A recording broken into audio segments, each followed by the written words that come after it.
Shall we tell everyone your birth story? Yeah, that sounds good. Shall we do it? I remember the head being out and I said I can't do it. And they were like, you're doing it. Yeah. Like, you've got no It's happening. Did I poo in the pool? You did. The doctor's like, can you squeeze my finger? And I'm thinking like, what? And he was like, can you squeeze my finger? And I was like, Oh. and I was like, okay, yeah, you've done it. I was like, have I? Hi everyone. Hello. So now that Barney is 8 weeks old, we thought it's about time we give you the in-depth birth story. Things that didn't make the vlogs, things that I was thinking and doing, because I didn't really feature on the vlogs for the first part because I was just pretty much on all fours over my ball mooing. Yeah. That's basically what I was doing for hours. It's true, and I was just like stoating about trying to be useful You and need failing. a haircut, don't you? Look I at do. that. I know.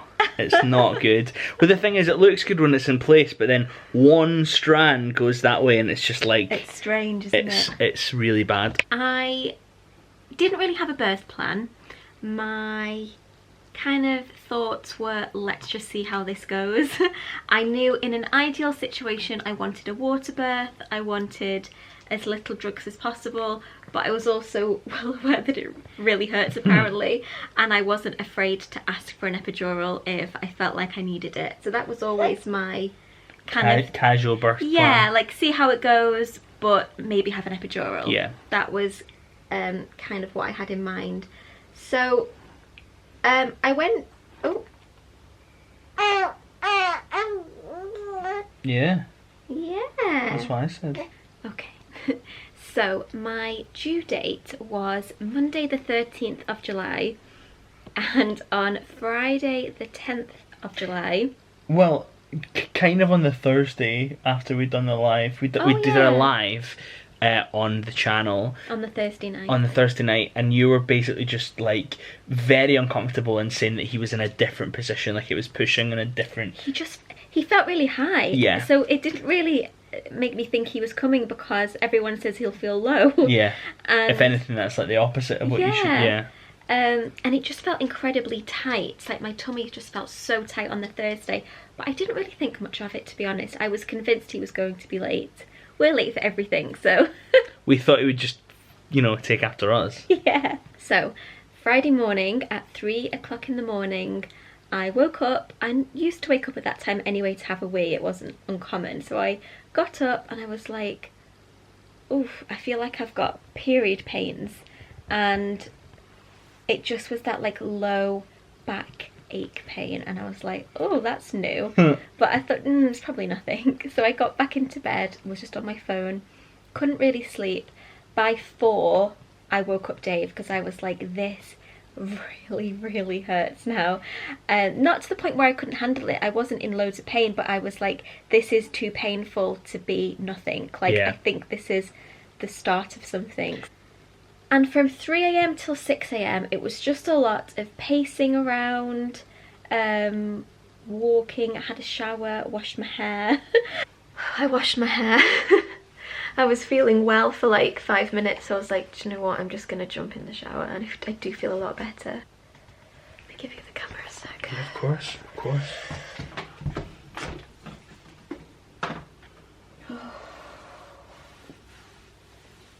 I was in pain, but they weren't regular and they weren't for long. It was just kind of very much like period pains. I had 2 paracetamol and just kind of cracked on. There wasn't really much to... You were kind of doing the dishes and trying to keep busy. Full disclosure though, you do have quite intense period pains. Really intense. So like... I wasn't scared of the pain, because if I don't take like over-the-counter pain relief for my period pains, I have to like breathe through the pain. Yeah. Like, they are so incredibly painful. Yeah. That yeah, it was just like a period pain Yeah. for me. So at 6 o'clock we called my mum.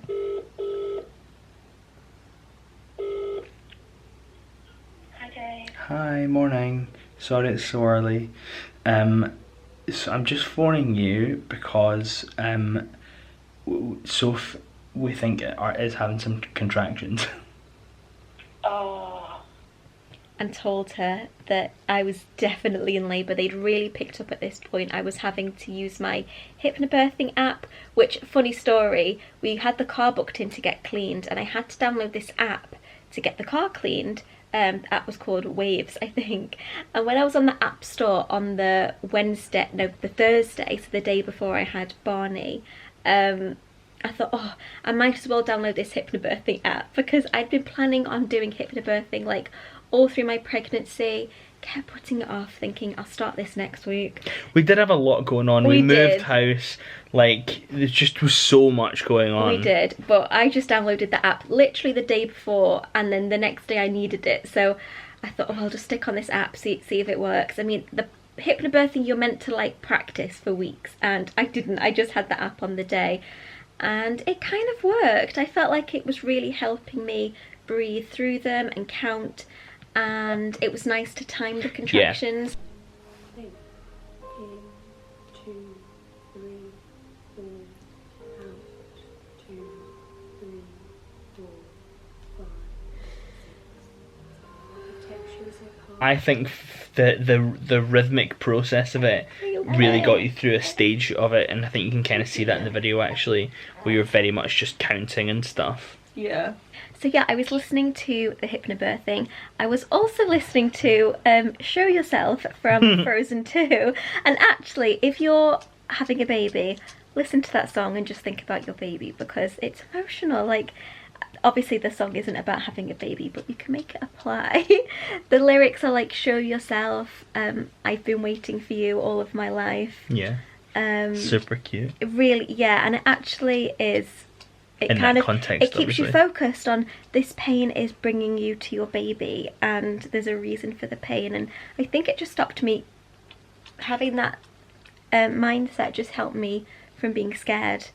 I didn't feel scared during the labour, but by the time we left for the hospital, which was I think about 12 o'clock, so I'd been in labour since 3 a.m, in real pain since 4 a.m, so 5, 6, 7, 8, 9, 10, 11, 12, so that's 8 hours. So yeah, I stayed at home for as long as I could. I knew that unless I was in established labour, Dave wasn't going to be allowed in with me, and I did not want to get sent home, so we just stayed at home for as long as I can. I listened to the Hypnobirthing app. By like hour 4 I was sick of it. Like, it's like the same 5 stories over and over, and I just was like, shush, like, you're annoying me now after 5 hours, even though it was good. So we got to the hospital and Dave and my mum couldn't come in with me.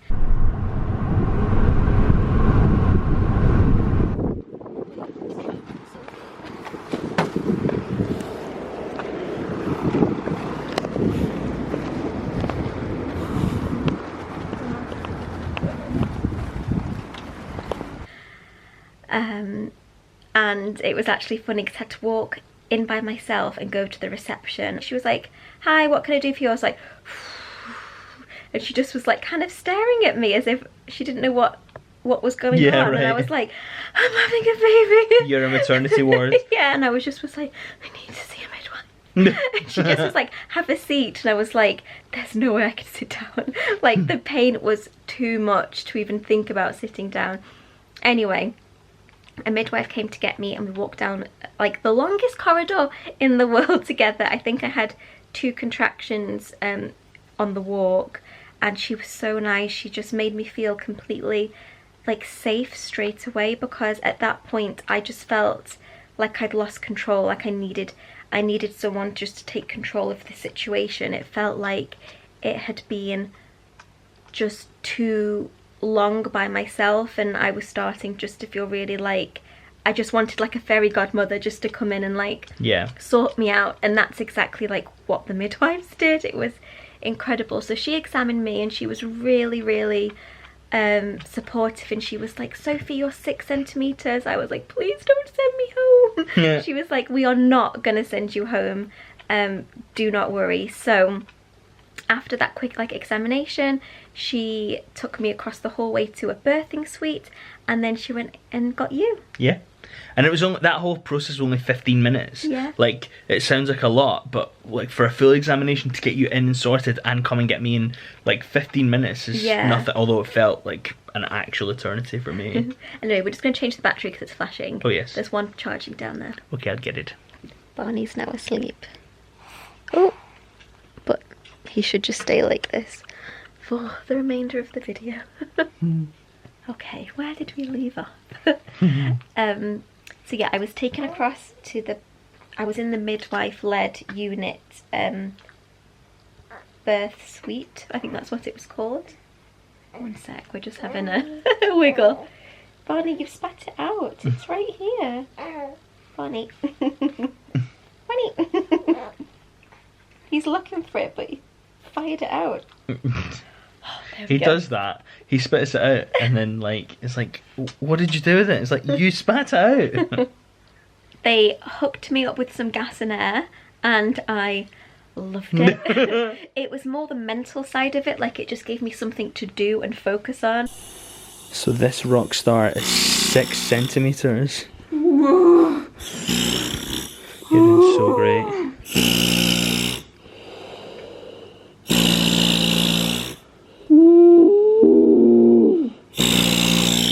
So I had the gas and air on the bed while they were filling up the pool, which I think took maybe 20 minutes. And during that time they were encouraging me to eat. My mum had made me a jam sandwich, which was delicious. And I had my Disney cup with Vimto. And definitely take a cup that holds a lot of liquid and that you can drink out of really easily, because they were just constantly encouraging me to eat and drink, which actually I've heard is really uncommon in America. Oh really? Where they kept saying to me, Sophie, if you want a natural birth you need energy. Like, you're not going to be able to do this, your body will not let you do this if you don't keep energized. One thing that I would say as well is that having a straw that is not straight up but is one that's like curved. Oh yeah, like a bent straw. A bent straw really helped, because it meant that you could like put it down and still drink it. And Dave just used to like shove it in my mouth. I did. They kept saying like, keep drinking. They were like, it's your job. Like the midwife kept saying to me, I'm trusting you to make sure that she's drinking. So, but then so I'd be like, do you want another drink? She'd be like, no. And then like literally a second later, the midwife would be like, do you want another drink, Dylan? She'd be like, yeah. Be like, ugh. Oh yeah, I forgot to say that we had 2 midwives, a student midwife and like the other midwife, and they were incredible. Like, I don't think I could have done it without them. Like, they made me feel so safe that they had this situation under control. Like, they were on it with like Barney's heartbeat and my pulse, and the room felt very controlled but very like natural. You can do this. Yeah. You don't need drugs. Come on, you got this. They really, they really made you feel like a rock star. I think they at the time. But I didn't for a second not feel safe. No, it wasn't like you got this, you can do it, it's fine. Like, it was like the balance of like, they knew what they were doing. They were looking after Barney and me, but they also were so encouraging that I could do it with just the pool and the gas and air. So yeah, and they also didn't take any messing as well, because you were in the pool. They were like, look, if I tell you that you need to do X, Y and Z, you need to do X, Y and Z. So it was like she said to me, she said, my number 1 rule with the pool is if I tell you to get out of the pool, it means now. Like, it doesn't you get mean out after of the a drink pool. or when I've had a rest. It's like, you get out of the pool. Yeah, and you know, they were strict, but they were amazing, and I loved them. Yeah, I didn't want to leave them at the end. They were awesome. So about 1 o'clock, I was in the pool. Yep. Oh, you're doing so well, babe. I can't believe I'm 6 centimeters. I know. I can't believe you did all that at home. And honestly, the time just disappeared, didn't it? It really did. Like, for someone who basically just sat in a chair and did not, I mean, not in a bad way, but like I couldn't really support massively, so I just sat in a chair and did nothing. Yeah.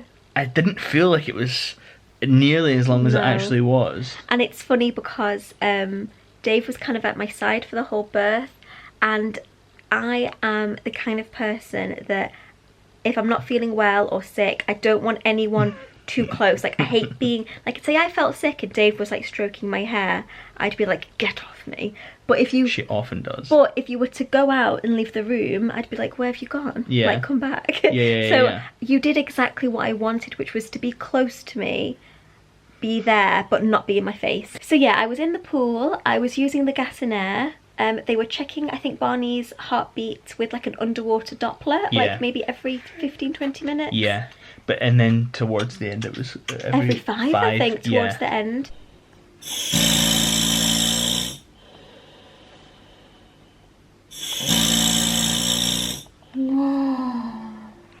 After every contraction, which was every 5 minutes or so. They kept saying to me, because I was 6 centimetres obviously when I got into the pool, and I think they were just waiting for my waters to go, and every time like I made like more of like a grunting sound or like the pain got worse, they were like ready for the waters, weren't they, to go? They really were. And my waters just wouldn't break.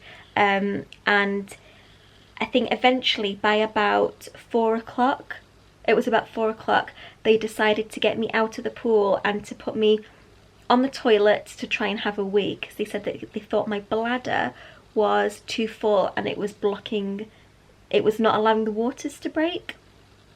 And it was the funniest thing, because they got me out of the pool, put me on the toilet to have a wee, and there is no way in a million years I could have a wee. It was like, it felt like they were asking me to like fly. Yeah. I was like, I can't, like, nothing will come. And I'd had maybe 3 of those huge like tumblers of Vimto, so Yeah, my the Disney bladder was World ones. definitely full, but my wee just wasn't coming. So yeah, I could not wee, so they put me on the bed, and I'd not been on the bed at all, and it was such a different feeling, like not being in the water. I didn't like it. I was really screaming. So, and it's so funny because you're like completely naked. I just had a bra on. You do not care. I'm like a bit of a prude. I don't like being like naked, or I don't, in front of other people, I guess. Yeah. I'm just not, I'm a very private person, so it's so funny how you do not care when you're in labour. You're just like, do whatever, like get this baby out. So they had to they had to firstly empty my bladder with a catheter. I don't even know what happened. I just had my legs like open, they were putting something in and pee was coming out. And then they broke my waters, and I don't remember like having my waters broken hurting, but just the contractions out of the pool were so much more painful than in the pool. Well, obviously I had no gas and air, so... Oh no, you did. No, I did You have gas and you did air, what am I yeah, talking but about. I just wasn't in the pool. Yeah. And this is when you said it got a bit... Dave. This is when you said it got a bit crazy, because she broke my waters and Barney's head was, I think, like bulging or whatever on the bag of waters. So when she broke my waters, I literally felt her hand like go into me, and she was holding his head, and she was like, okay, I'm just gonna leave my hand here for a minute because his head is just shot down. So Yeah. obviously like that really got things going, because Barney like rocketed down. Basically, he was like pushing and ready to go. come down. Yeah, so she had a hand there, and I think I was screaming. It felt crazy. And then once that contraction had gone, she got me back into the pool. We're going to refer to Dave's notes now because he's got the times of what happened. Bearing in mind that Barney was born at 5:31? Yeah. Yeah, PM. So 5:05, midwife broke Sophie's waters. 5:30, head born. 5:31, Barney born. Okay, so basically just after 5, my waters were broken. We'd been in the pool since 1, so how many hours is that in 4. the pool? 4 hours in the pool. Waters were broken at 5-ish. I got back in the pool, and then Like 20 oh minutes yeah, later. she on the bed she said, you're 10 centimetres. So they put me back in the pool at 10 centimetres and were like, you can start pushing. Yeah. So I started to push, and my first push, she said, you know, put your head to your chin and push like you're doing, you know, the biggest poo of your life. that's how they describe it. And she said I was not a good pusher. She was like, Yeah. that was rubbish. She gave you a really hard time about that, to be fair. And then it's hard, like, when you're not in the moment, you think, oh, come on, push. And in the moment, you're like, I am, but obviously not. But you're exhausted. You've been doing it for like, what, 12, 13, 14 hours or something at that point? You've been in labour. You've been up since 3 a.m. Oh yeah, I guess I had. But anyway, I then kind of found my groove. I pushed probably 5 or 6 more times. And I just remember thinking, he's not going to come. Like, it's not going to work. He's not coming. And then they were like, oh my gosh, the head's coming. And you looked, didn't you? Yeah. How was that? How was that to look? It was really interesting. His head was down. So it was just like a head of... that's when they were first like, oh, I think he's got red hair. And I was like, really? I guess because I just thought we were so convinced they were going to take after your colouring. I just remember them saying he's got lots of hair. I don't remember them saying that he had red hair. I think they said he's got lots of hair, and then the student midwife was like, oh, it looks like it's red hair. Maybe you just didn't hear it. I felt like I wasn't in the room at this point. Like, it was the strangest thing. I just felt like I wasn't there. And in denial that he was coming or that it was going to work, I just remember thinking, this pain is never going to go away. And by that point, I really was in pain. And for the whole pushing stage, they take the gas and air away and it completely wears off. So all I really had was the water for pain relief at that point, and it wasn't really doing it wasn't doing it for it for me. It was painful. And I was like, almost like it was like an animal sound coming out of me. It was like guttural. Yeah, I don't think I could ever make the same sound again until I'm in labour again. Was that what it was like? Yeah, it was like really deep guttural, like chesty sound. Yeah. Anyway, his head came out, and I remember them telling me, "Do you want to feel the head?" And now I really wish I hadn't done. But I remember just being like, no, like really like, don't talk to me. I can't do that. Yeah. And it wasn't that I didn't want to because I thought that was gross. It was just like I can't concentrate on that right now. Yeah. Like I think they were trying to do it to take your mind off of the pain in a way, but you were just like in your zone and doing what you needed to do to like get through it. And I remember the head being out, and I said I can't do it, and they were like, you're doing it, like you've got no... It's happening whether you want it to or not. So it felt like the head was out for the longest time. It was probably only 30 seconds till the next contraction. Yeah. But it felt like forever. And then they told me to do like one more push, and then he just came up out of the water, and I couldn't even like hold him. Like, I was in so much shock. I don't know who... Did the midwife have hold of him? Yeah. And she kept like saying to me like, hold him, and I just was like... you can see it on the video. We got like a little clip of it. Yeah. Hello. You did it. Can I have your camera to do you up? Yes, thank you. There you go. Drop it, Emma. Well done. Hello. Oh my god, he's gorgeous. He's like you. Well done. And then I held him, and I think I still was in shock. Still in shock. Yeah. I was probably in the pool for maybe 5 more minutes. Yeah, if that. Yeah. It was like... Not long, was it? No. They gave me an injection to make the placenta come quicker. They got me onto the bed and the placenta came. You had hold of Barney in a little towel. I did. It was nice. And then the worst bit happened, which we didn't vlog about at all, did we? No. And that was that she looked at the stitches that I would need, and she wasn't sure whether I needed the doctor to do them or whether I needed to go to like the operating room to have them done, because I think depending on how bad it gets, you kind of, if it gets to I think if it gets to a 3rd degree tear, you have to go to like the operating room to get them done. So then she said, I'm just going to get... So she did all the examination, and she said, I'm going to get the doctor to come and have a look. This doctor came, and he wasn't sure, so he went to get the next doctor. Yeah. It was just 2 doctors and a midwife, wasn't it? I think so, yeah. Yeah, so then I had to basically be examined like 3 times, and then he decided that it wasn't, I don't think it was a 3rd degree tear, it was just a 2nd degree tear, and then he stitched me up. But that whole process took about an hour. Yeah. So it was really horrible to kind of have Barney not on me. He was with Dave next to me, and like I didn't mind Dave having him, but I just really wanted... It's not the set you... No, yeah, it's I not just what really you... wanted him on me. So eventually I got stitched up. It just took what felt like forever, and it wasn't their fault. Like they did the you know, their job, but it just felt like the longest time. And you'd rather be thorough and get, you know, like not have to go to the operating room if you didn't have to, Yeah. or if you did have to, know that you have to and get it done Yeah. right. So Do you know one of the funniest things is that when they stitch you up, they must obviously have to check that they've done it right. The doctor's like, "Can you squeeze my finger?" And I'm thinking like, "What?" And he was like, "Can you squeeze my finger?" And I was like, oh, "Okay, yeah, you've done it." It's like, "Have I?" great. That was weird. And then I got and then I got Barney on my chest finally, and I got tea and toast.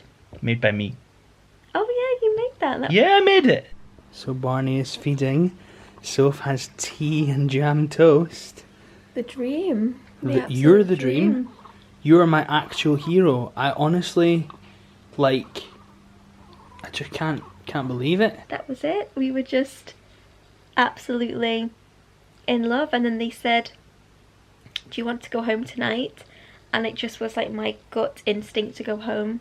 I didn't want to go onto the ward alone, and with the possibility of obviously like the virus. I just agreed and wanted to go home. So we had him at 5:30, and I think by 11:30 we were being discharged, weren't we? So yeah, Barney got all his tests done.